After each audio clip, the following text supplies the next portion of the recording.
रुक्मावती, क्या हुआ है? तुम्हारी आंखों की ये अश्रु प्रसन्नता के तो नहीं लगते? जिसके पुत्र को बानासुर जैसे असुर ने अपहरित कर लिया हो, उसकी आंखों में प्रसन्नता के आंसू कैसे हो सकते जाम्बवती? और ऊपर से श्री कृष्ण अनिरुद्ध की सुरक्षा के लिए कुछ कर भी तो नहीं रहे हैं। मैं तुम्हारी पीड़ा समझ सकती हूँ, किंतु अगर श्री कृष्ण ऐसा कर रहे हैं तो कुछ सोच समझ के ही कर रहे होंगे। जाम्बवती सही कह रही है, श्री कृष्ण द्वारकाधीश हैं, उन पर विश्वास रखो।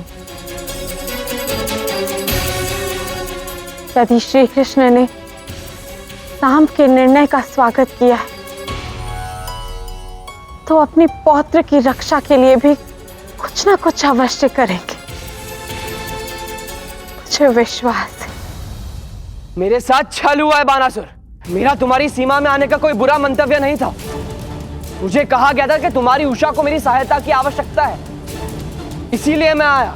स्वर्णिम अवसर छोड़ देने वाला मूर्ख होता है कुमार, किंतु ये शिव भक्त बानासुर कोई मूर्ख नहीं है। तुम वो चारा हो जिसके लिए कृष्ण यहाँ आएगा। तू जैसे भी आया है उससे अपना मैं प्रतिशोध पूर्ण करूंगा। कहीं ऐसा ना हो जाए कि पितामह के आते ही जीवन की सारी घड़ियां पूर्ण हो जाएं। अकेले महाभारत जीती थी उन्होंने, छल से जीती थी, लेकिन अब उसी छल का प्रतिकार होगा। सबसे पहले मैं कृष्ण को मारूंगा और फिर मेरी पुत्री उषा तुझे। असुरराज बानासुर की जय हो। द्वारका से संदेश है। देखा बालक, मेरी योजना का आरंभ हो गया है। कृष्ण ने संदेश भेजा है, युद्ध का नहीं। अब वो यहां आकर मेरे चरणों में अपने घुटने टेकेगा और तेरे प्राणों की भीख मांगेगा। जो भी हो पिताश्री, इस अनिरुद्ध को आप छोड़िएगा नहीं। इसने मेरी सखी का अपहरण करवाया है।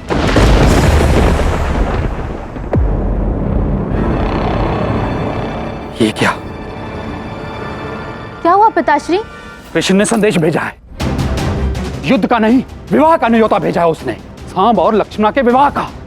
लक्ष्मणा का अपहरण किया, अब बलपूर्वक उसका विवाह करवाया जा रहा है। मैं कभी क्षमा नहीं करूंगी तुम सबको।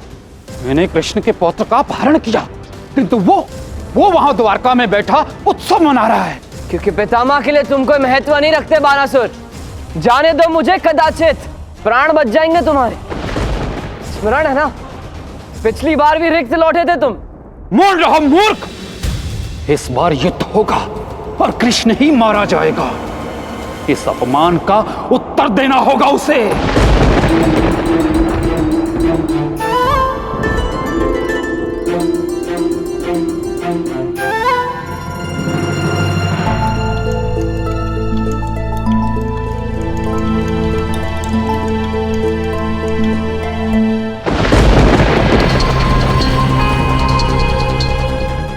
हो क्या रहा है सब?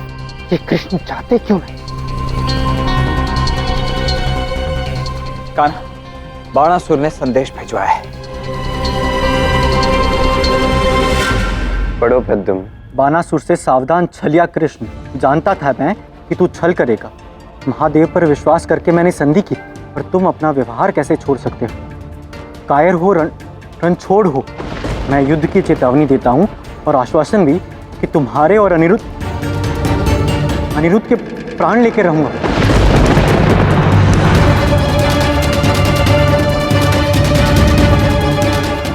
कान्हा, तुम मुस्कुरा कैसे सकते हो?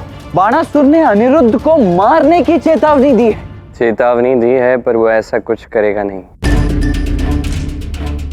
पिताश्री, आप इतना विश्वास के साथ कैसे बोल सकते हैं? क्योंकि मैं अपने मित्रों से अधिक अपने शत्रुओं को समझता हूँ। प्रद्युम्न, तुम एक कार्य करो। तुम बाणासुर से मिलने जाओ, उससे बात करने जाओ। अपने साथ एक सैन्य बल अवश्य ले जाना और उससे कहना कि कृष्ण युद्ध से नहीं, प्रेम से इसे सुलझाना चाहता है। असुरों को प्रेम की भाषा नहीं आती। पर इसका अर्थ ये तो नहीं कि हम प्रयास ही ना करें। प्रद्युम्न, कृष्ण कह रहे हैं ना, विश्वास रखो उन पे। कुछ नहीं होगा अनिरुद्ध को, और युद्ध तो अंतिम चयन होना चाहिए ना।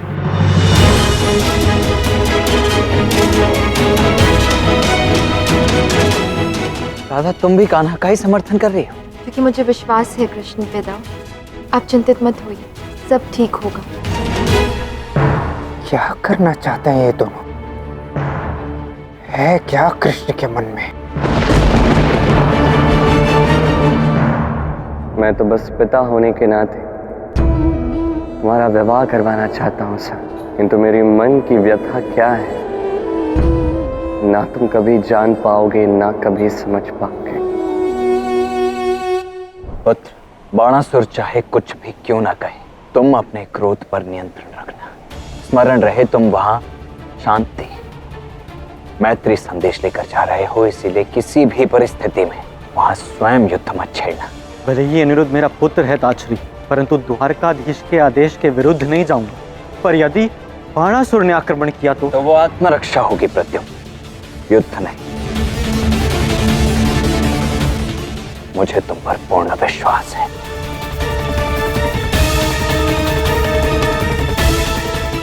प्रस्थान करो। आशा है तुमने जो सोचा है वो उचित ही होगा कल।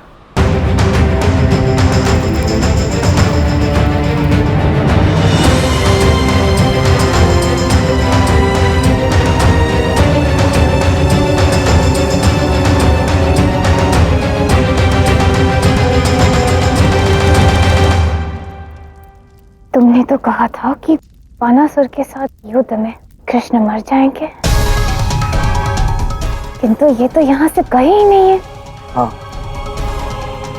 चिंता की बात तो ये है कि परिवार में से किसी ने उनका विरोध भी नहीं किया। पर ऐसा क्यों?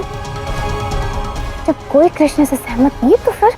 कृष्ण को राधा के अतिरिक्त किसी और के समर्थन की आवश्यकता नहीं है और राधा का उन्हें पूर्ण समर्थन है। यही मेरी सबसे बड़ी समस्या है।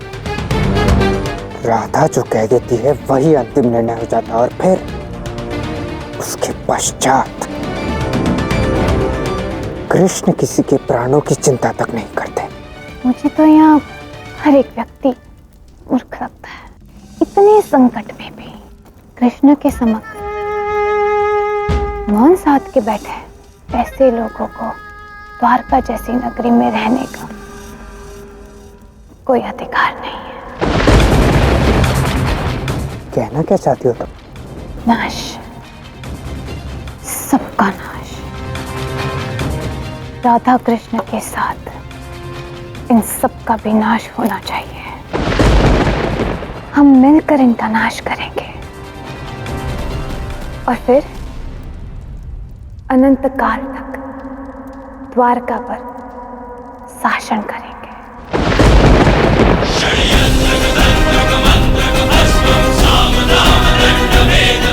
तो फिर विवाह का 8वां वचन निश्चित रहा।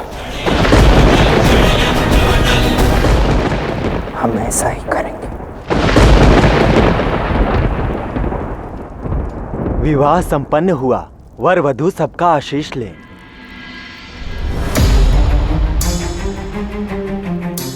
चिरंजीवी भव,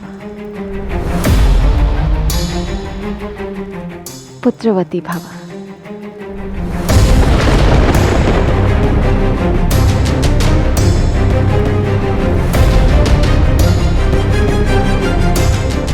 सौभाग्यवती भव। मेरा भाग्य तो अच्छा ही होगा, पर तुम्हें दुर्भाग्यवती बना दूंगी मैं। उठो। ये मेरा आशीष है तुम दोनों को कि तुम्हें बलवान संतान प्राप्त हो। और मैं तुम्हें बलहीन कर दूंगी, पर राम मेरे पिता के गुरु होने के बाद भी तुम उन्हें अन्याय से बचाने नहीं आए।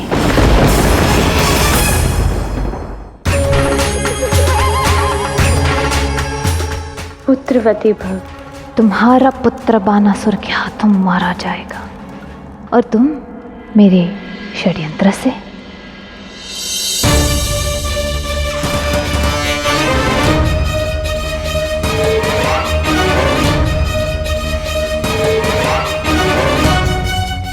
सदैव प्रसन्न रहो। तुम कृष्ण की शक्ति हो ना राधा? तुम्हें लगता है कि तुम कृष्ण से कभी विलग्न नहीं हो सकती? अब देखना देखना कैसे तुम्हारा और कृष्ण का विरह करूंगी मैं।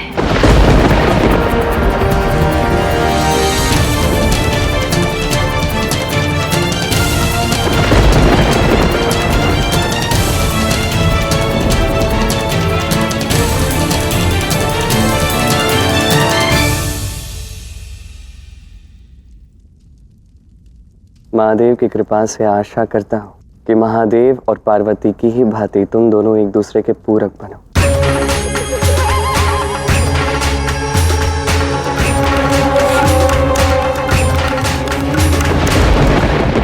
कृष्ण, अब देखते रहना।